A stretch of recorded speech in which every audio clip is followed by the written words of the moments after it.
Bonjour et bienvenue dans cette nouvelle pause positive. Aujourd'hui, j'aimerais vous raconter l'histoire de Flamme. Flamme, ce petit dragon qui pensait que finalement il n'était pas digne d'être un dragon. Nous n'en avons pas toujours conscience, mais nous avons tous un énorme potentiel. L'histoire de Flamme nous rappelle qu'il ne faut pas nous décourager. Vous êtes bien installés ? Très bien. Prenez une longue inspiration par le nez et expirez par la bouche. Encore une fois. Expirez par la bouche. Et une dernière fois. Et expirez longuement. Très bien. Vous pouvez reprendre une respiration naturelle.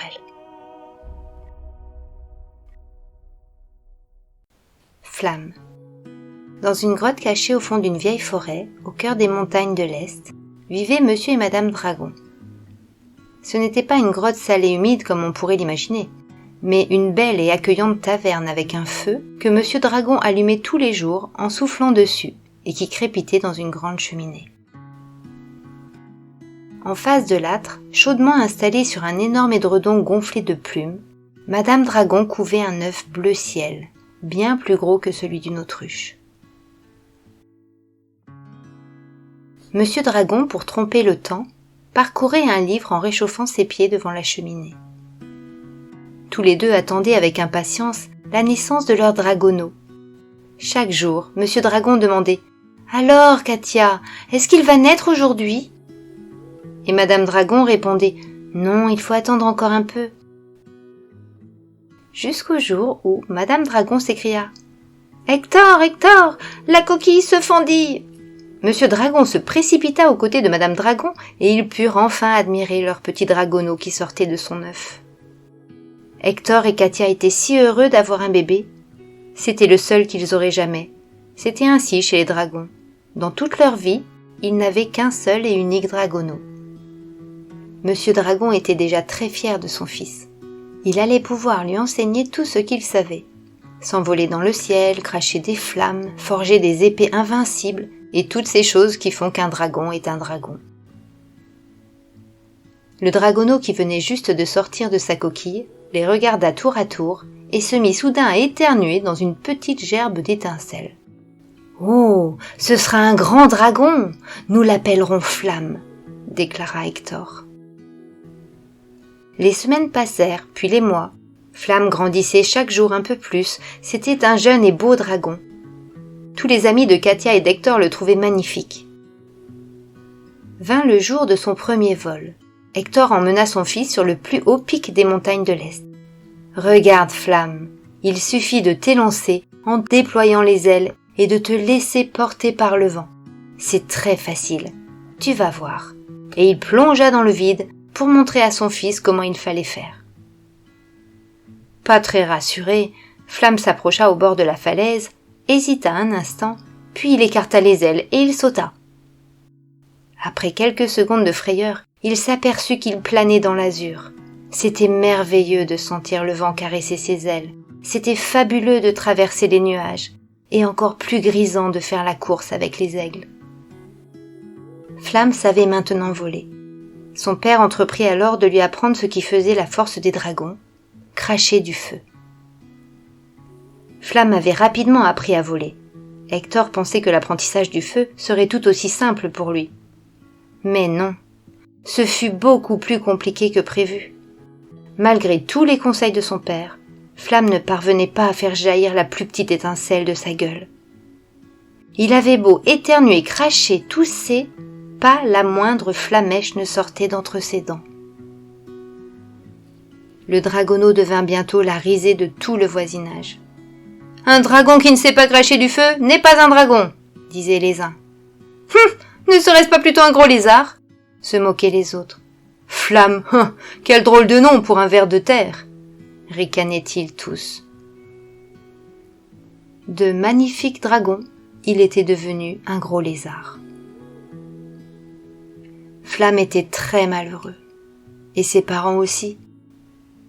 Ils continuaient bien sûr de l'aimer comme au premier jour, mais ils étaient tristes de voir leur fils désespéré de ne pouvoir cracher du feu comme les autres dragons. Ils allèrent voir les plus grands magiciens pour tenter de trouver un remède. Flamme fit un régime à base de pétrole, sans résultat. Il essaya également une cure de soufre, mais cela lui donna simplement mauvaise haleine. Tous les matins, il avalait un grand bol de kérosène et grignotait des silex toute la journée, mais cela ne changeait rien. Il fallut s'y résigner. Flamme ne saurait jamais cracher le feu du dragon. Puis, ce fut l'hiver, le plus rude que les dragons eurent jamais connu. Un hiver froid et humide, un hiver de nez bouché, de toux et d'angines. Un hiver où tous les dragons tombaient malades les uns après les autres. Cet hiver-là, beaucoup de foyers restèrent éteints. Les dragons malades avaient la gorge trop douloureuse pour cracher leurs flammes et allumer des feux dans les cheminées. Ils se regroupaient alors dans les cavernes de ceux qui résistaient encore. Un matin, plus aucun dragon ne fut capable de cracher du feu. Toutes les cheminées étaient éteintes et les cavernes étaient plus froides que des igloos. Tous les dragons s'étaient rassemblés dans la même grotte. Ils tremblaient, ils claquaient des dents, ils s'engourdissaient. Depuis qu'ils avaient appris à cracher des flammes, les dragons avaient totalement oublié comment allumer du feu sans souffler dessus. Chacun essaya de fouiller dans sa lointaine mémoire pour s'en souvenir. Il faut mélanger de la pâte de coin et du coulis d'escargot. Mais non, c'est en frottant des verres luisants sur une brosse à dents qu'on allume du feu. Mais vous racontez n'importe quoi. Quand j'étais petit, j'ai allumé une pomme de pin en l'écrasant à la fourchette dans une poêle à frire. Mais vous ne sentez pas le brûler ? Demanda soudain un vieux dragon. Si, tu as raison. Ça vient d'où ? Là, regardez, il y a de la fumée. Tous les dragonos se retournèrent et s'approchèrent du nuage blanchâtre qui commençait à s'étendre dans la caverne. Ils découvrirent alors avec surprise d'où venait l'odeur de brûlé qui envahissait la grotte. Assis par terre, Flamme frottait un petit bâton entre ses pattes. Il le faisait tourner si vite sur un autre morceau de bois qu'il s'en dégageait des volutes de fumée. Parfois, une petite cendre incandescente s'allumait. Le jeune dragon déposa ensuite des herbes sèches sur les braises qui s'étaient accumulées et tout s'enflamma brusquement. Flamme, qui n'était jamais parvenue à cracher du feu, avait appris en cachette comment le faire jaillir de 2 morceaux de bois vigoureusement frottés l'un contre l'autre.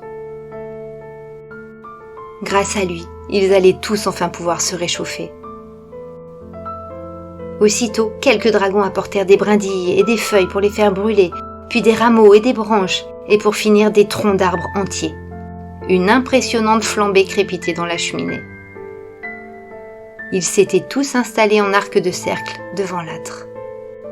Ils n'avaient plus froid, ils ne tremblaient plus, et ils s'étaient arrêtés de tousser. Ils allaient tous survivre à ce terrible hiver. Depuis ce jour, on ne se moque plus de Flamme. Il est devenu un héros. Il est devenu le maître du feu, celui qui sauva tous les dragons.